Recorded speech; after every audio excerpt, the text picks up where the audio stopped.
გამარჯობა, ეთერშია ქრონიკა 14 საათზე, მე ჟურნალისტი ნათია სონღულაშვილი ვარ. რთველი მეღვინეობის განვითარება და მაგისტრალის მშენებლობა, პრემიერ-მინისტრი და პარლამენტის თავმჯდომარე კახეთში იმყოფებიან. ევროკავშირის ელჩის შეტევა ტელეკომპანია იმედზე პაվել ჰერჩინსკის არადიპლომატიური პასუხი.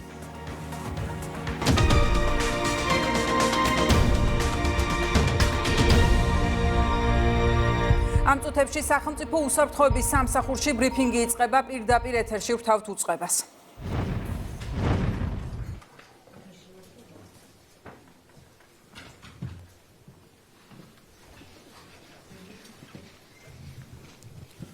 მოგესალმებით.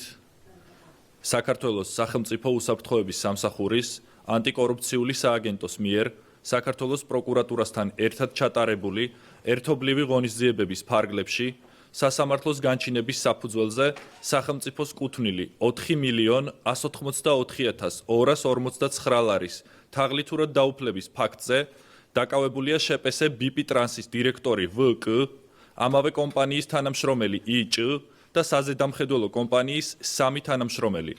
ხოლო შპს BP ტრანსის ყოფილ დირექტორს და 100%-იანი წილის მფლობელს ამჟამად მიმალვაში მყოფ BP-ს დაუსწრებლად წარედგინება ბრალდება და მის მიმართ გამოცხადდება ძებნა.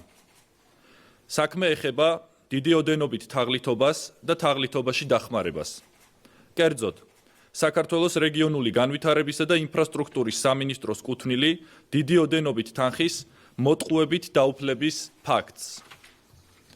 ჩატარებული გამოძიებით დადგენილია, რომ 2021 წლის ივნისიდან 2022 წლის სექტემბრის ჩათვლით ელექტრონული ტენდერით გათვალისწინებული სამუშაოების შესრულების პროცესში ქუთაისი ალპანა მამისონის უღელტეხილის საავტომობილო გზის მონაკვეთის და ონის მუნიციპალიტეტის არეალში სტიქიის შედეგად დაზიანებული ცალკეული მონაკვეთების ნაპირდამცავი ქვაყრილის ლოდებით მოწყობის სამუშაოების განხორციელებისას შპს BP ტრანსის 100%-იანი წილის მფლობელი BP, ამავე კომპანიის დირექტორ VK-ს, კომპანიის თანამშრომელ IČ-ს და ხელშეკრულების შესრულების ზედამხედველი პირების GK-ს, RP-ს და IG-ს დახმარებით მოტყუებით დაეუფლა საქართველოს რეგიონული განვითარებისა და ინფრასტრუქტურის სამინისტროს კუთვნილ 4.184.249 ლარს, რითაც სახელმწიფოს მიადგა დიდი ოდენობით ქონებრივი ზიანი. აღნიშნულ დანაშაულებრივ ქმედებასთან დაკავშირებით გამოძიება მიმდინარეობს საქართველოს სისხლის სამართლის კოდექსის 180 მუხლის მესამე ნაწილის ბ პუნქტით და 25 მუხლის მესამე ნაწილის ბ პუნქტით, რაც სასჯელის სახით და ზომად ითვალისწინებს თავისუფლების აღკვეთას 6-დან 9 წლამდე ვადით. გარდა ამისა, აღნიშნული საქმის ფარგლებში ჩვენ ვაწარმოებთ ინტენსიურ ოპერატიულ სამძებრო ღონისძიებებს დანაშაულში თანამონაწილე სხვა შესაძლო პირთა მხილების და შესაბამისი სამართლებრივი კვალიფიკაციის განსაზღვრა დაზუსტების მიზნით. საზოგადოებას გვინდა ვუთხრათ, რომ ჩვენი თვითმიზანი არ არის ადამიანების დაკავება. ჩვენი მიზანია მოვახდინოთ კორუფციული ფაქტების გარანტირებული პრევენცია. შესაბამისად, აქვე შეგვიძლია მივმართოთ ყველა იმ ადამიანს, რომელსაც მონაწილეობა აქვს მიღებული კორუფციულ გარიგებებში. გამოძიებასთან თანამშრომლობა კანონის ფარგლებში მოქცეული სერიოზული შეღავათი იქნება თითოეული მათგანისათვის. სახელმწიფო უსაფრთხოების სამსახური გააგრძელებს შეურიგებელ ბრძოლას კორუფციასთან და საზოგადოების ინფორმირებას ამ მიმართულებით. გმადლობთ ყურადღებისათვის. უსმენდით სუსის ანტიკორუფციული სააგენტოს ხელმძღვანელს. რამდენიმე საათში პრეზიდენტი შეერთებულ შტატებში ორმხრივ შეხვედრებს გამართავს, ხვალ კი მიხეილ ყაველაშვილი გაეროს გენერალურ ასამბლეაზე სიტყვით გამოვა. ნიუ-იორკში არიან მინისტრებით. შეხვედრებს მართავენ მაკა ბოჭორიშვილი და მიხეილ სარჯველაძე. საქართველოს პრეზიდენტი უკვე დაესწრო დონალდ ტრამპის მიღებას. ელჩის განცხადებით მიხეილ ყაველაშვილს კომუნიკაცია ჰქონდა შეერთებული შტატების პრეზიდენტთან. საქართველოს პრეზიდენტი მართავს ორმხრივ შეხვედრებს თავის კოლეგა სახელმწიფოს მეთაურებთან. ეს შეხვედრები ემსახურება ორმხრივი ურთიერთობების და კავშირების გაღრმავებას, ასევე სამომავლო პერსპექტივების და თანამშრომლობის განვითარების თაობაზე საუბარს. პრემიერ-მინისტრმა საგარეჯო ბადიაურის ავტომაგისტრალის სამშენებლო სამუშაო დაათვალიერა. პროექტის ფარგლებში შენდება ახალი სატრანსპორტო კვანძი სოფელ ბადიაურთან 4 ხიდი, 8 გზაგამტარი და 86 წყალგამტარი მილი. საგარეჯო ბადიაურის 4-გზოლიანი საავტომობილო გზის მონაკვეთი კახეთის ჩქაროსნული ავტომაგისტრალის შემადგენელი ნაწილია. სამუშაო უკვე დასრულებულია ყველაზე მნიშვნელოვან 35 კილომეტრიან მონაკვეთზე. საგარეჯო ბადიაურის 17 კილომეტრიანი მონაკვეთის მშენებლობის პროექტი მსოფლიო ბანკის ფინანსური მხარდაჭერით ხორციელდება და მისი ღირებულება 276 მილიონ ლარზე მეტია.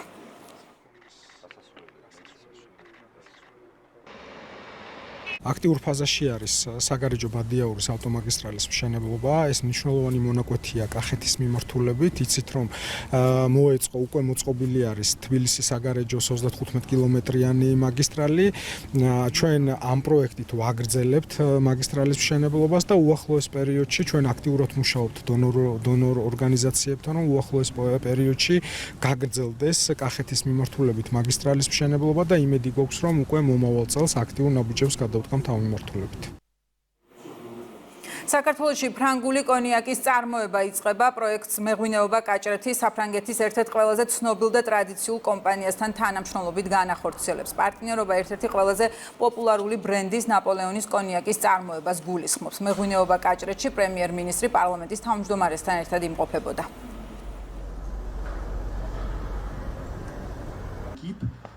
ეს არის თანამშრომლობა, რომელიც ვფიქრობ იქნება ძალიან პროდუქტიული. ჩვენ ვამაყობთ ჩვენი ტრადიციებით, მეღვინეობის ტრადიციებით. ვამაყობთ იმით, რომ საქართველოს არის ისტორიული ტრადიციული კერა მეღვინეობის და საფრანგეთი არის კონიაკის სამშობლო. და ვფიქრობ, რომ ეს სინთეზი, ეს საინტერესო სინთეზი მოგვცემს საუკეთესო ხარისხის პროდუქტს საქართველოში. ეს თანამშრომლობა არის მორიგი დასტური იმისა, რომ უცხოელ ინვესტორებს, უცხოელ კომპანიებს აქვთ ნდობა საქართველოში ბიზნეს გარემოს მიმართ, ჩვენ კანონმდებლობის მიმართ, სახელმწიფო სტრუქტურების მიმართ და რა თქმა უნდა, საქართველოს მთავრობამ მომავალშიც ყველაფერს გააკეთებს იმისათვის, რომ მაქსიმალურად ხელი შეუწყოს ასეთი ტიპის თანამშრომლობას ჩვენს უცხოელ პარტნიორებთან, უცხოელ კომპანიებთან. ეს ტრადიცია, რომელიც ფაქტობრივად საუკეთესო ნახევარია მოგვება, დღეს კიდევ ერთხელ აღდგა. ეს არის დიდი შრომის და დიდი ნდობის შედეგი. ეს არის ნდობა პირველ რიგში პარტნიორობის მიმართ, ნდობა ქვეყნის მიმართ, ნდობა ქვეყნის ეკონომიკის ზრდის მიმართ და იმის მიმართ, რომ ფაქტობრივად საქართველო არის მშვიდობის კუნძული ამ რეგიონში და ზუსტად ეს განაპირობებს ასეთი მნიშვნელოვანი გადაწყვეტილებების მიღებას, როდესაც კონიაკი გამოდის საფრანგეთის გარეთ. ეს ძალიან მნიშვნელოვანი მაგალითია იმისთვის, თუ რა მოაქვს ქვეყნისთვის მშვიდობას, რა მოაქვს ქვეყნისთვის სტაბილურ ეკონომიკურ ზრდას და რა მოაქვს ქვეყნისთვის იმ გარემოს, საინვესტიციო გარემოს, რომელიც ამ ქვეყანაში, რა თქმა უნდა, ქართული ოცნება უზრუნველყოფს. ჩემი ოჯახი კონიაკს აწარმოებს 1880 წლიდან. ჩვენ ვართ მეოთხე თაობა. მე აქ ჩამოსული ვარ დიდი პროექტისთვის. კონიაკი ეს არის ყურძნის გარდაქმნა ალკოჰოლად, რომელსაც მთელ მსოფლიოში იცნობენ. ეს ალკოჰოლზე უფრო მეტია, ეს არის მეგობრებთან კარგი დროის გატარება და ამას აქვს ემოციური დატვირთვა. ამ ემოციას შევქმნით ჩვენ ამ სამუშაოს წყალობით, რომელსაც ერთად ჩავატარებთ საქართველოს და საფრანგეთის კომპეტენციების შერწყმით, რომ გავაკეთოთ ნაპოლეონის კონიაკი. პერსონალურად ძალიან ენთუზიაზმით ვეპყრობი ამ პროცესს. კონიაკს, რომელსაც აქ ჩამოვასხამთ, მთელი მსოფლიოს ბაზარზე გავა. ჩვენ დიდ სამუშაოს ჩავატარებთ. ამ წუთებში თბილისის მთავრობის ხდომა იწყება. პირდაპირ ეთერში ვრთავთ კახა კალაძეს.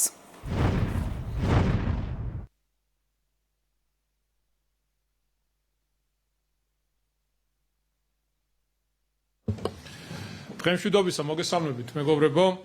დღეს ჩვენ ვიმყოფებოდით ისნის რაიონში, ეგრეთ წოდებული სამგორის პარკში, სადაც თბილისის მერიისა და კულტურის სამინისტროს ერთობლივი ძალისხმევით მეფე ერეკლე მეორის ღვაწლის უკდავსაყოფად ცნობილი მოქანდაკის მერაბიშვილის ესკიზის მიხედვით შექმნილი მონუმენტი განთავსდა. 1975 წელს მისი ავტორობით შემუშავებული მოდელი მოცემულ მასშტაბში ქანდაკების სახით განხორციელდა. მე მინდა კიდევ ერთხელ ვისარგებლო შემთხვევით ძალიან დიდი მადლობა გადავუხადო მოქანდაკეებს, არქიტექტორს, ყველა იმ ადამიანს, ვინც ჩართული იყო აღნიშნული პროექტის განხორციელებაში. ძეგლი სამშობლოსთვის დაუღალავ მებრძოლს ეძღვნება, რათა არასდროს მიეცეს დავიწყებას ხალხისთვის საყვარელი მეფის სახელი. ნამუშევარის სივრცეს რეკრეაციის გარდა კულტურულ ისტორიულ მნიშვნელობასაც ანიჭებს. მე კიდევ ერთხელ დღეს ვისაუბრე ამაზე და კიდევ ერთხელ მინდა მადლობა გადაუხადო კულტურის სამინისტროს თანამშრომლობისთვის, მხარდაჭერისთვის, მინისტრს ქალბატონ თინათინ რუხაძეს, რადგან კიდევ ერთხელ როგორც აღნიშნე, მათი ჩართულობით მოხდა აღნიშნული პროექტის განხორციელება. უნდა აღინიშნოს ის, რომ თბილისის მერიის გარემოს დაცვის საქალაქო სამსახურმა სრული რეაბილიტაცია ჩაუტარა ეგრეთ წოდებულ სამგორის პარკ, იქვე არსებულ სივრცეს, რომელიც იყო ავარიულ მდგომარეობაში, მთლიანად იქნა რეაბილიტირებული, განახლებული, პროექტის ფარგლებში დაიგო ახალი ხელმცენარეები, თავისი სარწყავებით, განათებებით, ბავშვებისთვის ატრაქციონები. ერთი სიტყვით ძალიან მაგარი სივრცე შეიქმნა, ძალიან მაგარი გარემო არის. დღეს საღამოს 8 საათზე ყველას გეპატიჟებით, ჩვენ შეგვიძლია მივიდეთ, ერთად დავათვალიეროთ თუ როგორი შესრულებულია სამუშაოები. გარდა ამისა, გაიმართება ჯგუფ ურსას კონცერტი და გავგეოდებით ყველას, დიდს თუ პატარას ისნის რაიონში, სადაც ერეკლე მეორე ძეგლი გაიხსნა დღეს დილით, მანდვე მოწესრიგებული კიდევ ერთი რეკრეაციული სივრცე შეემატება და შეემატა ჩვენს დედაქალაქს, რაც ძალიან კარგია. თბილისის განვითარების ფონდი აქტიურად განაგრძობს დედაქალაქის ისტორიული არეალებში სარეაბილიტაციო სამუშაოებს. ჩვენ რამდენიმე დღის წინ გავხსენით განახლებული მოსავლე ახალგაზრდობის ეროვნული სასახლე, გუშინ დავათვალიერეთ თბილისის განვითარების ფონდის მიერ რეაბილიტირებული კიდევ ერთი ისტორიული შენობა, რომელიც წინამძღვრიშვილის ქუჩა ნომერ 1-ში მდებარეობს. ჩვენთვის ძალიან მნიშვნელოვანია ამ ტიპის პროექტების განხორციელება, რა თქმა უნდა, მომდევნო წლების განმავლობაშიც გავაგრძელებთ აღნიშნული მიმართულების მხარდაჭერას. ბევრი კულტურული მემკვიდრეობის ძეგლის სტატუსის მქონე შენობა-ნაგებობა გვაქვს თბილისში, რომელიც არის ავარიულ მდგომარეობაში, ჭირდება განახლება, რეაბილიტაცია. რა თქმა უნდა, მომდევნო წლებშიც დაეთმობა ყურადღება აღნიშნულ მიმართულებას. აქვევე მინდა მოგაწოდოთ ინფორმაცია, რომ უახლოეს მომავალში დაიწყება კიდევ ერთი მნიშვნელოვანი პროექტის განხორციელება.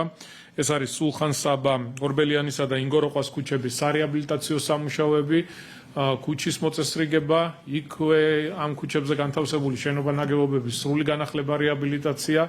ძალიან მნიშვნელოვანი პროექტია და როგორც გითხარით, რამდენიმე დღეში ძალიან მალე უკვე დავიწყებთ უშუალო სამუშაოების წარმოებას აღნიშნულ პროექტებთან დაკავშირებით. ახლა მინდა შევეხო ერთ ძალიან მნიშვნელოვან საკითხს. ჩვენ ამაზე გამოცხადებული გვქონდა მთელი რიგი კვლევები, ველოდებოდით პასუხებს. თემა ეხება სატრანსპორტო პოლიტიკას. ჩვენ 2017 წელს გადავდგით მნიშვნელოვანი ნაბიჯები და დავიწყეთ ძალიან მასშტაბური რეფორმა ჩვენი სატრანსპორტო პოლიტიკის მიმართულებით. პირველი დავიწყეთ საზოგადოებრივი ტრანსპორტის განახლება. ყველას გვახსოვს თუ როგორი ავტობუსები და მიკროავტობუსები ემსახურებოდა დედაქალაქის მოსახლეობას. ამორტიზირებული, გაუბედურებული, ძირგამომპალი. მთლიანად ჩავანაცვლეთ პარკი და დღეს ქალაქს ჰყავს ახალი ევროპული ტიპის ავტობუსი და მიკროავტობუსი. ჩვენთვის მთავარი ამოცანა და მიზანი არის, რომ საზოგადოებრივი ტრანსპორტი იყოს კომფორტული და გავხადოთ ყველასათვის ხელმისაწვდომი. როდესაც საუბრობთ საზოგადოებრივ ტრანსპორტზე, რა თქმა უნდა, მეტროს აქვს უდიდესი როლი აღნიშნულში. მეტროს რეაბილიტაცია, განახლება მომდევნო 4 წლის განმავლობაში იქნება ერთ-ერთი პირველი და მთავარი პრიორიტეტი. ჩვენ დავაანონსეთ ახალი ტრამვაის მშენებლობა, პირველი ხაზი ეს იქნება დიდი დიღმიდან დიდუბის მიმართულებით და მე დარწმუნებული ვარ იმაში, რომ ჩვენ შევძლებთ, რომ მხოლოდ ამ ერთი პროექტით არ შემოვიფარგლოთ, გავაგრძელოთ ტრამვაის ხაზების მშენებლობა თბილისის მასშტაბით და ეს მნიშვნელოვანი ტრანსპორტი, რომელიც წინა ხელისუფლების პირობებში წაართვეს თბილისს და თბილისელებს დავაბრუნოთ. გარდა ამისა, დღეს მინდა მოგაწოდოთ სიახლე ინფორმაციის სახით იმ კვლევებზე დაყრდნობით, რაზეც საუბრობდით. თბილისის მეტროში ვიცით, რომ გზავნაკადი ძალიან დიდია, განსაკუთრებით პიკის საათებში გვაქვს გამოწვევები. ჩვენ რამდენიმე მთავრობის ნომის წინ ვისაუბრეთ, რომ ახმეტელის მეტროსადგურზე და მარჯანიშვილის მეტროსადგურზე მეორე ამოსასვლელების და ჩასასვლელების პროექტს ვაკეთებთ, რაც ძალიან კარგია, მნიშვნელოვანია, თუმცა ვფიქრობ, რომ მარტო ეს არ არის გამოსავალი. მინდა მოგაწოდოთ ინფორმაცია მეტროს პირველ ხაზთან დაკავშირებით, როგორც ახმეტელის მეტროსადგურზე, ასევე ვარკეთილის მეტროსადგურზე განხორციელდება ახალი პროექტი, რაც მოგცემს იმის შესაძლებლობას, რომ პირველ ხაზზე თითო სადგურით ორივე მიმართულებით დავაგრძელოთ აღნიშნული მეტრო, რაც ძალიან მნიშვნელოვანია, მოგასწრით დეტალურ ინფორმაციას, რაც შეეხება ვარკეთილის მიმართულებით პერსპექტიული დაგრძელების ჯამური სიგრძე იქნება კილომეტრი და 200 მეტრი. ახალი მეტროსადგური დილის პიკის საათში მიიზიდავს 4500 მგზავრს, მაგალითისთვის ჰუალინგის ვარკეთილის მიმართულებით დღიური მინიმალური მზარდნაკადია 66,000 ადამიანი, რომელთა ნაწილი შეძლებს გადანაწილდეს და გამოიყენოს ახალი მეტროს სადგური. სადგურის დამატებით ასევე შემცირდება საზოგადოებრივ ტრანსპორტში დახარჯული ჯამური მგზავრობის დროც დაახლოებით 576 საათზე არის საუბარი, რაც ქსელის განტვირთვის დამატებითი შესაძლებლობა, რაც შეეხება გლდანის მიმართულებას, აქ პერსპექტიული ხაზი დაგრძელდება კილომეტრი და 100 მეტრით, დილის პიკის საათში კი ახალი სადგური მოიზიდავს 5500 მგზავრს. უკვე ჩატარებული კვლევების მონაცემებით ახმეტელის თეატრის მიმდებარედ გადამსხმლო მგზავრთა რაოდენობა დილის პიკის საათში შემცირდება 4460 მგზავრით, ხოლო ზოგადად გლდანის რაიონიდან მგზავრთნაკადი 11000-ით მოიმატებს. აღსანიშნავია, რომ ორივე საპროექტო სადგურის შემთხვევაში საგრძნობლად შემცირდება იმ მგზავრთა რაოდენობა, რომელსაც სადგურის მოედნამდე მისასვლელად სჭირდებოდა ორჯერ გადაჯდომა, ამასთან შემცირდება მათი მგზავრობის საერთო დრო, საუბარი არის თითქმის 20 წუთზე. პროექტი გააუმჯობესებს საფეხმავლო და ზოგად მისაწვდომობას, მეტროსადგურების უახლესი უბნები, მიზიდულობის წერტილებად იქცევა და გაიზრდება ეკონომიკური აქტივობა. მოძრაობის განტვირთვის შედეგად შემცირდება ნაკადებით გამოწვეული შეფერხება, როგორც მიმდებარე უბნებში, ისე მეტროსადგურების მიმდებარედ, ისედაც დატვირთული საზოგადოებრივი ტრანსპორტის გაჩერებებთან. ვფიქრობ, ძალიან მნიშვნელოვანი პროექტია და რა თქმა უნდა, მისი განხორციელება ჩვენთვის, ჩვენი გუნდისთვის იქნება ერთ-ერთი მთავარი პრიორიტეტი. უსმენდით კახა კალაძეს.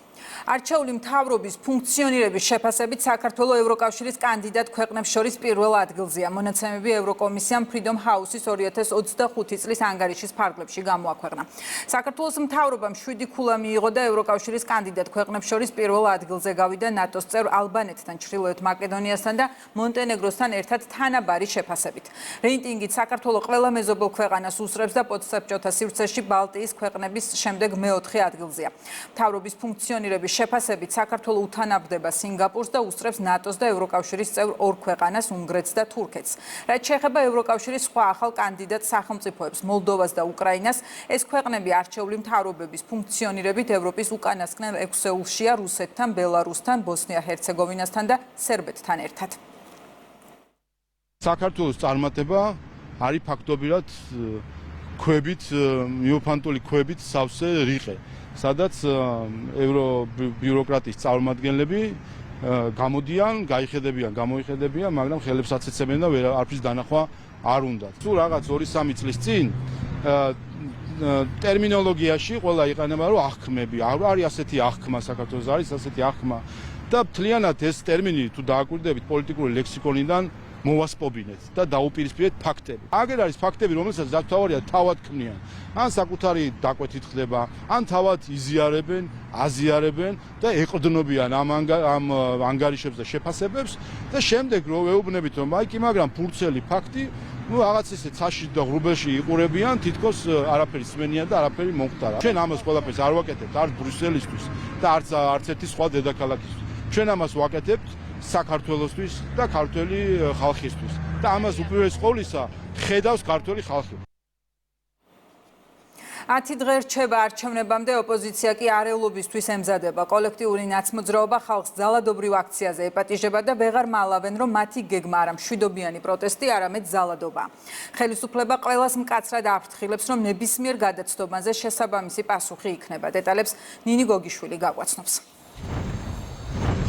თუკი 4 ოქტომბერს ძალადობის ერთი ფაქტიც კი დაფიქსირდება, პოლიტიკურ პასუხისმგებლობას გაიზიარებს ყველა, ვინც ამ დაანონსებულ აქციას მხარდაჭერას უცხადებს. ეს დღეს ქვეყნის პირველმა კანონმდებელმა თქვა, მისი ამ განცხადების ადრესატები კი უცხოელი აქტორები იყვნენ, მათ შორის ევროკომისიის პრეს-სპიკერი, რომელმაც გუშინ დასმული კითხვის საპასუხოდ სოლიდარობა გამოუცხადა იმ ადამიანებს, რომლებიც აპირებენ, რომ 4 ოქტომბრის აქციას შეუერთდნენ. ნაცვლად იმისა, რომ მათთვის მოეწოდებინა დემოკრატიულ პროცესში ჩართვისკენ, ანუ მიეღოთ არჩევნებში მონაწილეობა. წარსული ფაქტებისა და აწყოში გაკეთებული განცხადებების ფონზე სახელმწიფო გუნდისთვის მარტივად პროგნოზირებადია, თუ რაზე დებს ახლა ფსონს ოპოზიცია. ეს არის ხელისუფლების ძალადობრივი გზით შეცვლის მორიგი მცდელობა. დირექტივების გაცემის მორიგი მაგალითი არის გოგა ხაჩიძის მიერ გამოქვეყნებული სოციალურ ქსელში პოსტი, სადაც კონკრეტულ ინსტრუქციებზე წერს, მათ შორის უწყებებისა და საკვანძო ინფრასტრუქტურების პიკეტირების აუცილებლობაზე. მის ამ იდეას იზიარებენ ოპოზიციურ პარტიებში, თუმცა დღეს ნაციონალურმა მოძრაობამ და სტრატეგია აღმაშენებელმა ეცადნენ საზოგადოება. მათ შორის ჩვენ დავერწმუნებინეთ, რომ ამ აქციის ორგანიზატორები არ არიან ისინი და ასე ისრების გადატანას ცდილობენ საზოგადოებისკენ. ფაქტობრივად პიკეტირებაა, როდესაც ამდენი ადამიანი დგას, ხო? ქვეყნის მთავარ მოედანზე, ეს არის პიკეტირება, უკვე გადაწყვეტილების მიმღები არის ქართველი ხალხი და არა რომელიმე პოლიტიკოსი. ნაციონალური მოძრაობა, რა თქმა უნდა, არ არის 4 ოქტომბრის მანიფესტაციის ორგანიზატორი. ამ ქვეყნის ბატონი არის საქართველოს მოქალაქე და რასაც საქართველოს მოქალაქე მიიღებს გადაწყვეტილებას, იმის ამსრულებლები ვართ ჩვენ. ნაციონალურმა მოძრაობამ 4 ოქტომბერს დღეს, როდესაც სტარდება არჩევნები, 4 საათზე დრო, როდესაც არჩევნები და ხმის მიცემა მიმდინარეობს ჯერ კიდე, დაანონსა ძალადობრივი აქცია, დამხობა და ქვეყნის ატრიალება. გამოდის ევროკომისიის სპიკერი და კითხვაზე 4 ოქტომბერთან დაკავშირებით, ნაცვლად იმისა, ჩვენ ვისმენდეთ, რომ არჩევნების დღეა, მნიშვნელოვანი არის, რომ ყველა მიიღოს მონაწილეობა, მივიდეს არჩევნებზე. ნაცვლად ამისა გეოგრაფიულ ბრუსელიდან გვესმოდა, რომ ეს კონკრეტული სპიკერი, რომ სოლიდარობას უცხადებს ლევან ხაბეიშვილის და ნაციონალურ მოძრაობის მიერ 4 ოქტომბერს დაანონსებულ დამხობის აქციას. ღირებულებითი კატასტროფა არის, რაც ჩვენ ამ სიტყვებში ამოვიკითხეთ. ეს არის პირდაპირი პასუხისგებლობის გაზიარება იმ შესაძლო ძალადობაზე, რაც ნაცმოძრაობის დაორგანიზებული აქციიდან იქნება. 4 ოქტომბერს თუ კი იქნება რაიმე ძალადობა, ერთი ქვაც თუ ვინმე გაისვლის პოლიციის მიმართულებით. აღარ ვსაუბრობ მოლოტოვის კოქტეილებზე და რაღაცებზე. ერთი ფაქტის თუ იქნება ძალადობის, ამ ძალადობაზე პასუხისმგებლობა გაზიარებული აქვს გუშინდელი განცხადებით ევროკომისიას მისი პრეს-სპიკერის სახით. თუ კი ვინმეს წაუწდება ხელი და იძალადებს, ნახავს, რას ნიშნავს ახალი ხელმძღვანელობა სამართალდაცვა უწყებაში, ახალი მიდგომები ძალადობის მიმართ, ასე რომ ერთი რომ ნებისმიერი, ვინც ქართველი ხალხის წინააღმდეგ აღმართავს ხელს და იძალადებს და გვექნება ჩვენ ფაქტები ძალადობრივი აქციისა, ყველაფერს პასუხი გაეცემა სამართალდაცვა უწყების მხრიდან. ყველა მათ, ასე ვთქვათ, მოსაზრებას, რომელიც შესაძლებელია უკავშირდებოდეს რაიმე ტიპის კანონდარღვევას, ამაზე ჩვენ კარგად ვიცით, რომ პასუხი მათ გაეცემათ საქართველოს კანონმდებლობის მიხედვით, თორე არავის არ მიეცემა იმის საშუალება, რომ საკუთარი პოლიტიკური მიზნებისთვის რაღაც ძალადობრივი ქმედებები გამოიყენოს. როგორც მოვისმინეთ, სწორედ ასე ცდილობს ოპოზიცია მათ მიერვე დაანონსებული აქციისგან და მოსალოდნელი ძალადობისაგან დისტანცირებას. სახელმწიფო გუნდი კი ყველა მათგანს მოუწოდებს არ გაცდნენ კანონის ჩარჩოს, წინააღმდეგ შემთხვევაში ყველა სამართალდარღვევას შესაბამისი პასუხი გაეცემა. პირდაპირ ეთერში ნინი გოგიშვილი საუბრობდა. ევროკავშირის ელჩისთვის დიდი პრივილეგიაა ძალადობის წამხალისებელ აქტივისტთან ერთად ერთ პროექტში მონაწილეობა. ჟურნალისტის მიერ კითხვების დასმა კი არ მოსწონს და თავდასხმა დაფასებს. პაվել ჰერჩინსკის განცხადებას მოჰყვა პოლიტიკური შეფასებები, ანუკი ჩხიკვაძეა პირდაპირ ეთერში. ოპოზიცია ვერ მალავს მოწონებას პაվել ჰერჩინსკის იმ განცხადებების მიმართ, რომელიც დიპლომატიურ სტანდარტებს უკვე დიდი ხანია გასცდა და ერთ-ერთი იმეორებს რადიკალების რიტორიკას მართველი გუნდისთვის ევროკავშირის ელჩის მხრიდან იმ ადამიანებისა და აქტივისტების წახალისება და მხარდაჭერა, რომელიც ქვეყანაში სიძულვისა და ზიზღის კამპანიას ახალისებს, ვენის კონვენციის მორიგი დარღვევა, რასაც ქართველი ხალხი ბოლო პერიოდის განმავლობაში კონკრეტული ელჩების მხრიდან მიეჩვია. მართველი გუნდის წარმომადგენლები ევროკავშირის ელჩს მოუწოდებენ და ახსენებენ მის უფლებამოსილებებს და ვალდებულებებს, რომ პატივისცენ როგორც ჟურნალისტებს, ასევე მათ მიერ დასმულ კითხვებს. საგულისხმოა ისიც, რომ რატომღაც პაվել ჰერჩინსკისთვის ტელეკომპანია იმედის მხრიდან დასმული კითხვები შეტევა და თავდასხმაა, თუმცა ის, რასაც რადიკალური ჯგუფები აკეთებენ ქვეყანაში, მას ამ ყველაფერზე რატომღაც განცხადება არ გაუკეთებია. იმედის პოზიცია ხა ის რომ მთელი გაშავებაზე მუშაობს მთელი ამ პერიოდის განმავლობაში, რა ვიცი, ელჩმა რომ ეს არასწორ შეფასებად შეაფასოს, რა ვიცი, მისი პირადი უფლებაა. რა დღეში ქონია ნერვები ევროკავშირის ელჩს გასაკვირია პირდაპირ, მე ერთადერთი რომ ვისურვებდი რომ მან შესაბამის ტონში ისაუბროს ჟურნალისტებთან და ეს ტონი ასეთი აწეული ტონით საუბრისა ქართულ ჟურნალისტებთან ამას არ კადრულობს არავინ მიუხედავად კრიტიკული კითხვებისა ამას რომ ევროკავშირის ელჩი კადრულობს რომ ასეთი ტონით ესაუბროს ქართულ ჟურნალისტს ეს არის მიუღებელი და მე მოუწოდებ რომ ტონს დაუწიოს. ის ამაყობს სიძულვილი ენის გამავრცელებელ ადამიანთან ურთიერთობით. სამწუხაროა და პირველ რიგში აზიანებს თვითონ ევროკავშირის და მისი წარმომადგენლობის როლს რადიკალურ პროცესებში მონაწილეობისგან ელჩმა ყოველთვის თავი უნდა შეიკავოს. სამწუხაროა, როდესაც მედიასთან კომუნიკაციის პრობლემები ექმნება უკვე ევროკავშირის წარმომადგენლობას, გარდა იმისა, რომ ბუნებრივია საკუთარ ქმედებებზე, როდესაც მედიას აინტერესებს პასუხი უნდა გასცეს წარმომადგენლობამ, საუბარი თავდასხმებზე, ნამდვილად ღიმილის მომგვრელია, იმიტომ რომ ევროკავშირის წელში აქ იმყოფება და ზუსტად იცის, რას ნიშნავს მედიის თავდასხმა ადამიანებზე, მათ შორის შეურაცხყოფა, ბულინგი და ყველა ის ქმედება, რომელიც მას სამწუხაროდ არც ერთხელ არ დაუგმია.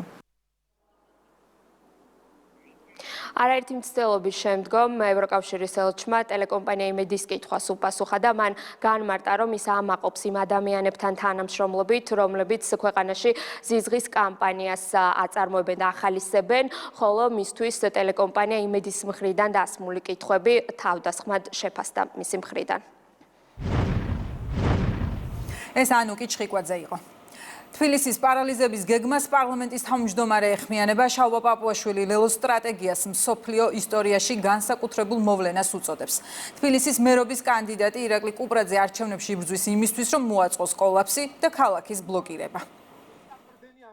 მსოფლიო არჩევნების ისტორიაში არის განსაკუთრებული მოვლენა, რომელიც დარჩება ქართული გამოცდილება, რომ არჩევნებში გადის მერობის კანდიდატი, ვიცე-მერობის კანდიდატი და მათი მთავარი დაპირებაა, რომ არჩევნებში თუ გაიმარჯვებენ, მეორე დღესვე მოაწყობენ ქალაქის კოლაფსს. ის ბანერებს ვაკრავდნენ და ამდენ პუნქტიანი შეთავაზება გვაქვსო და ხან რაზე საუბრობ. ეს ხო თაღლითობა, ამით ხო დადასტურდა, რომ ორ დღეში დადასტურდა, რომ თაღლითები იყვნენ ამაში. ლელო არის თაღლითების პარტია, შექმნილი თაღლითობის მიზნით და ეს აქვს გაცხადებული მამუკა ხაზარაძეს, რომ მან იმიტომ შექმნა პარტია, რომ ანაკლის საკითხის პრობლემა ჰქონდა და მთელმა საზოგადოებამ, მსოფლიო საზოგადოებამ, საერთაშორისო სასამართლოებამ ნახა, რომ ეს იყო თაღლითური სქემა, რაც მას ჰქონდა, თაღლითური სარჩელები, რომელიც შექონდა, იმისთვის, რომ 1.5 მილიარდი ამოეღო ქართველების ჯიბიდან. თითქოს იქამდე რომ გაღლიტა თავისი ბანკით საზოგადოება და ქონებაზე უყიდი და ის არ ყოფნიდა, მათი მთავარი ამოცანა არის ისა და ჩვენ ვამბობდით, თუ კი ეკნებათ ერთი მისხალი ძალაუფლებისა და შესაძლებლობისა, რომ გავლენა ქონდეს სახელმწიფო გადაწყვეტილებებზე, ისინი დაანგრევენ ყველაფერს, ქვაზე არ დატოვებენ. შინაგან საქმეთა მინისტრი საზღვაო პოლიციის ხელმძღვანელებს შეხვდა. მინისტრმა საზღვაო პოლიციის უფროსისგან დავით თამაზაშვილისგან და დეპარტამენტების ხელმძღვანელებისგან საზღვაო პოლიციის საქმიანობის, მათ შორის სანაპირო დაცვის, სახმელეთო საზღვრის დაცვისა და სპეციალური დანიშნულების ავიაციის დეპარტამენტების მუშაობის შესახებ დეტალური ინფორმაცია მიიღო. სამუშაო შეხვედრაზე ასევე განიხილეს საზღვაო პოლიციაში მიმდინარე პროექტები და სამომავლო გეგმები.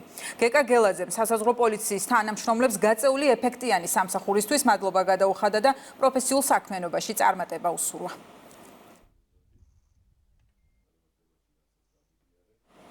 შინაგან საქმეთა სამინისტრომ განზრახ მკვლელობის, მცდელობისა და ცეცხლსასროლი იარაღის მართლსაწინააღმდეგო შეძენა შენახვა ტარების ბრალდებით წარსულში ნასამართლევი ერთი ადამიანი დააკავა. ბრალდებულმა მარნეულში ცეცხლსასროლი იარაღის გასროლით ერთ ადამიანს მუცლის არეში ჭრილობა მიაყენა და მიიმალა. დაჭრილი ახალგაზრდა სამედიცინო კლინიკაშია მოთავსებული. სამართალდამცველებმა ბრალდებული მომხდარიდან რამდენიმე საათში დააკავეს. ამოღებულია ცეცხლსასროლი იარაღი. დანაშაული 15 წლამდე პატიმრობას ითვალისწინებს. ეთერში რეკლამის შემდეგ რამდენიმე წუთში დავბრუნდებით.